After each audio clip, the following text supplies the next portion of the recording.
ಈ ಜೀವ ನಿನಗಾಗಿ ಮುಂದುವರಿದ ಭಾಗ 48. ಗಗನ್ ಜೊತೆ ಮನೆಗೆ ಹೊರಟ ಆದ್ಯ ಸ್ವಲ್ಪ ದೂರ ಹೋದ ನಂತರ ಬೈಕಿನಿಂದ ಇಳಿದು ಒಬ್ಬಳೇ ಹೋಗತೊಡಗಿದಳು. ಅಗಸ್ತ್ಯನನ್ನು ಕಾಲೇಜಿನಿಂದ ಡಿಬಾರ್ ಮಾಡಿದ ಮೇಲೆ ಬೇಜಾರಾದ ಆದ್ಯ ನೋವನ್ನು ಮರೆಮಾಚಲು ನಡೆದುಕೊಂಡು ಹೋಗತೊಡಗಿದಳು. ಬೇಜಾರಿನಿಂದ ಹೋಗುತ್ತಿದ್ದವಳಿಗೆ ದಾರಿ ತಪ್ಪಿದ್ದೇ ಗೊತ್ತಾಗಲಿಲ್ಲ.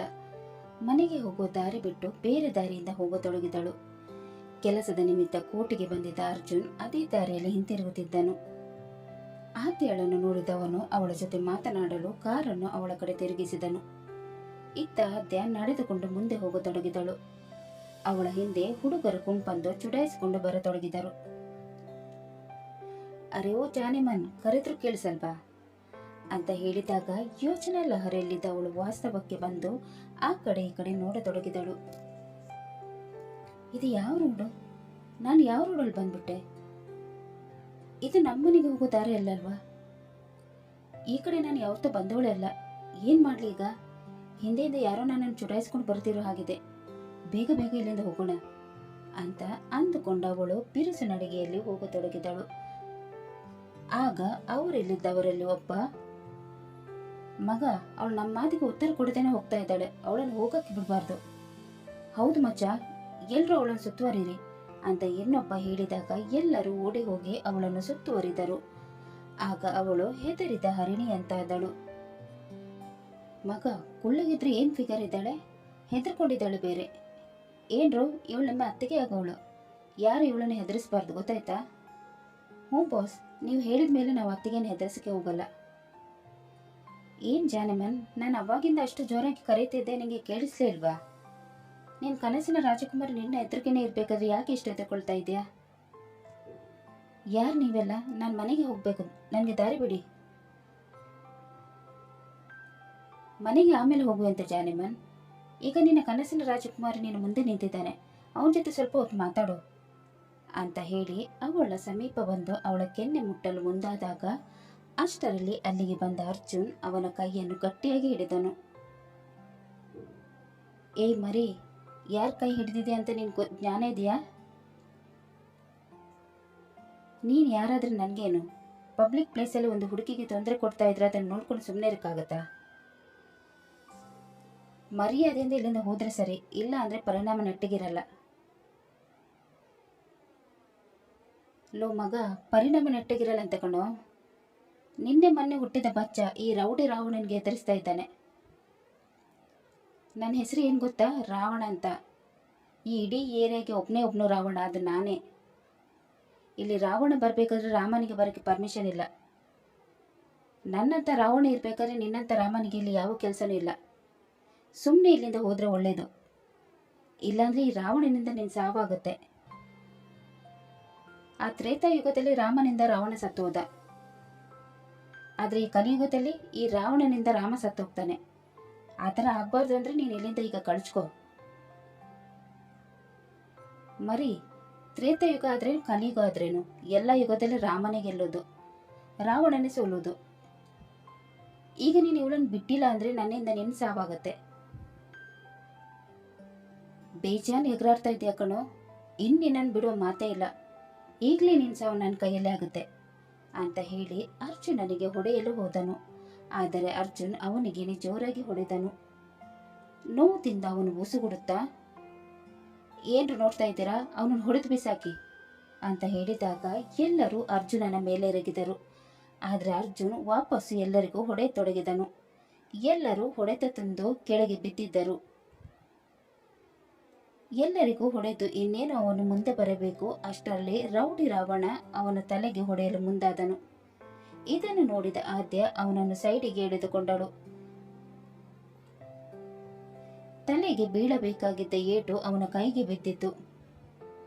ಆಗ ನೋವಿನಿಂದ ಕಿರಿಸಿದ ಅರ್ಜುನ್ ಸಾವರಿಸಿಕೊಂಡು ರೌಡಿ ರಾವಣನಿಗೆ ಮತ್ತೆ ಹೊಡೆದನು. ಈ ಸಲ ಅವನು ಅವರೆಲ್ಲರಿಗೆ ಏಳದೇ ಇರುವ ಹಾಗೆ ಹೊಡೆದು ಆದ್ಯಳನ್ನು ಕರೆದುಕೊಂಡು ಹೊರಟನು. ಅವಳ ಕೈ ಹಿಡಿದುಕೊಂಡು ಹೋಗುತ್ತಿದ್ದಾಗ ಅವಳು ಅವನನ್ನೇ ನೋಡತೊಡಗಿದಳು. ನಾನು ಯಾವಾಗಲೂ ಕಷ್ಟದಲ್ಲಿದ್ದಾಗ ಇವನೇ ಬಂದು ನನ್ನ ಸೇವ್ ಮಾಡ್ತಾನೆ.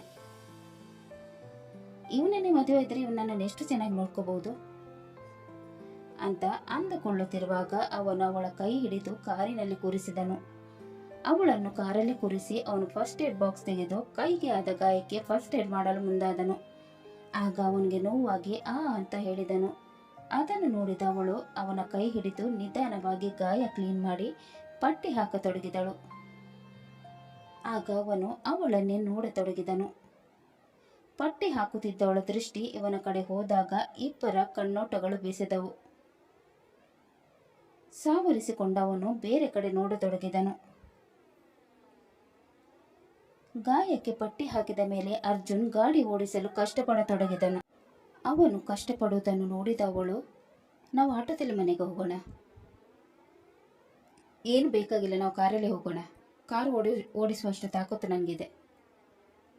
ಹೌದೌದು, ಇಂಥ ಮಾತುಗಳಿಗೇನು ಕಮ್ಮಿಲ್ಲ ಅಂತ ಮನಸ್ಸಿನಲ್ಲಿ ಅಂದುಕೊಳ್ಳತೊಡಗಿದಳು. ಆಗ ಅವನು ಕೋಪ ಮಾಡಿಕೊಂಡು, ಈ ರೋಡಲ್ಲಿ ಒಬ್ಬಳೇ ಏನು ಮಾಡ್ತಾ ಇದ್ದೆ? ಈ ರೋಡ್ ಸೇಫ್ ಅಲ್ಲ ಅಂತ ನಿಂಗೆ ಗೊತ್ತಿಲ್ವಾ? ಗೊತ್ತಿದ್ರೆ ನಾನೇಕೆ ಬರ್ತಾ ಇದ್ದೆ? ನಾನು ದಾರಿ ತಪ್ಪಿ ಬಂದಿರೋದು. ದಾರಿ ತಪ್ಪಕ್ಕೆ ಎಲ್ಲಿಗೆ ಹೋಗಿದ್ದೆ? ಬೇಜಾರಾಗಿತ್ತು, ಅದಕ್ಕೆ ನಡೆದುಕೊಂಡು ಬಂದ್ಬಿಟ್ಟೆ. ಟೆನ್ಷನಲ್ಲಿ ಎಲ್ಲಿಗೆ ಹೋಗ್ತಾ ಇದ್ದೆ ಅಂತಲೇ ಗೊತ್ತಾಗಿಲ್ಲ. ನನ್ನನ್ನು ಸೇವ್ ಮಾಡಿದ್ದಕ್ಕೆ ಥ್ಯಾಂಕ್ಸ್. ಈ ವಯಸ್ಸಲ್ಲಿ ಅದೇನು ಟೆನ್ಷನ್ ನಿನಗೆ? ಎಕ್ಸಾಮಲ್ಲಿ ಫೇಲ್ ಆಗಿಲ್ಲ ತಾನೆ?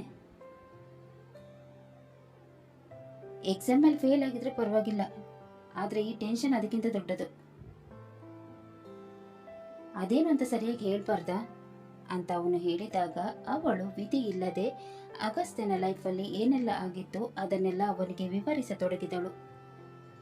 ಇದನ್ನು ಕೇಳಿ ಶಾಕ್ ಆದವನು, ನೀನು ನಿಜ ಹೇಳ್ತಾ ಇದೀಯಾ?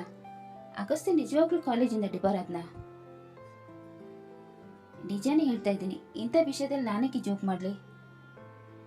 ಅಪ್ಪ ಅಮ್ಮನಿಗೆ ವಿಷಯ ಗೊತ್ತಾದ್ರೆ ಅವ್ರು ತುಂಬಾನೇ ಬೇಜಾರು ಮಾಡ್ಕೋತಾರೆ. ಮನೇಲಿ ಈ ವಿಷಯನ ಹೇಳ್ಬಾರ್ದು ಅಂತಾನು ಹೇಳಿದ್ದಾನೆ. 2-3 ದಿವಸ ಆದ್ಮೇಲೆ ಅವ್ರಿಗೆ ಹೇಳ್ತಾನಂತೆ. ವಿಷಯ ನೆನೆಸ್ಕೊಂಡಾಗಲೇ ನನಗೆ ತುಂಬಾನೇ ಟೆನ್ಷನ್ ಆಗುತ್ತೆ. ಆ ಟೆನ್ಷನಲ್ಲಿ ಮನೆಗೆ ಹೋಗೋಳು ಇಲ್ಲಿಗೆ ಬಂದ್ಬಿಟ್ಟೆ. ಮನೇಲಿ ಹೇಳಿದ್ದೆ ಒಳ್ಳೇದಾಯ್ತು. ಹೇಳಿದ್ರೆ ಆಂಟಿ ಅಂಕಲ್ ತುಂಬಾ ಟೆನ್ಷನ್ ಮಾಡ್ಕೋತಾ ಇದ್ರು. ನನ್ನ ಕೈಯಲ್ಲಿ ಏನಾದರೂ ಮಾಡೋಕ್ಕಾಗುತ್ತೋ ನೋಡ್ತೀನಿ. ಈಗಲೇ ಡ್ಯಾಡಿಗೆ ವಿಷಯ ತಿಳಿಸಿ ಇದಕ್ಕೆ ಏನಾದರೂ ಸೊಲ್ಯೂಷನ್ ಹುಡುಕ್ತೀನಿ. ನೀನೇನು ಟೆನ್ಷನ್ ಮಾಡ್ಕೋಬೇಡ. ಅಗಸ್ತ್ಯನ್ಗೆ ಹೇಳು ಜಾಸ್ತಿ ಟೆನ್ಷನ್ ಮಾಡ್ಕೋಬೇಡ ಅಂತ. ನೀನು ಟೆನ್ಷನ್ ಮಾಡ್ಕೊಂಡು ಇವತ್ತು ಏನು ಅನಾಹುತ ಆಯಿತು ಅಂತ ನೀನೇ ನೋಡಿದೆ ಅಲ್ವಾ? ಇನ್ಮೇಲೆ ಒಬ್ಬಳೇ ಎಲ್ಲೂ ನೋಡ್ಕೊಂಡು ಹೋಗ್ಬೇಡ, ಗೊತ್ತಾಯ್ತಾ?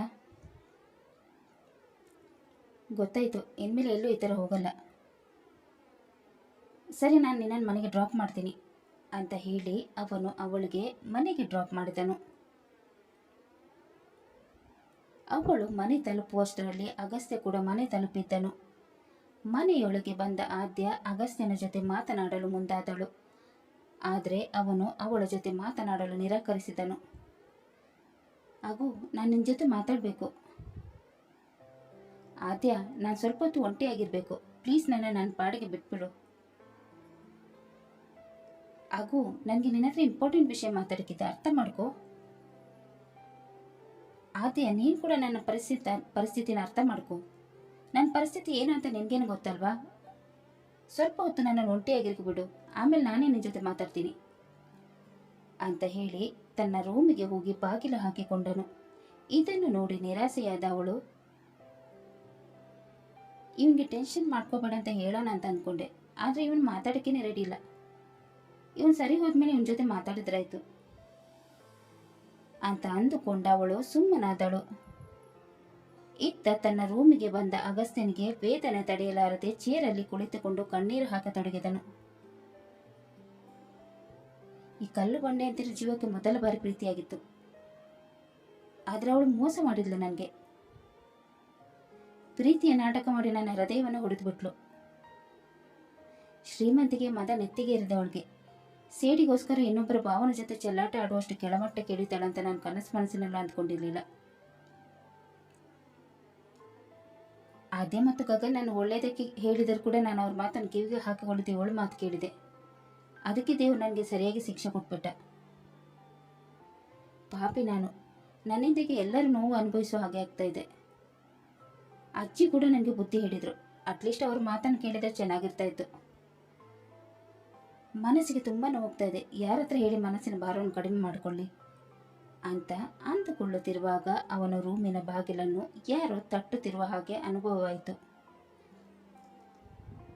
ಈ ಆದ್ಯಳಿಗೆ ಎಷ್ಟು ಹೇಳಿದ್ರು ಕೂಡ ಅಷ್ಟೇನೆ ಅಂತ ಅಂದುಕೊಳ್ಳುತ್ತಾ ಬಾಗಿಲು ತೆಗೆದನು.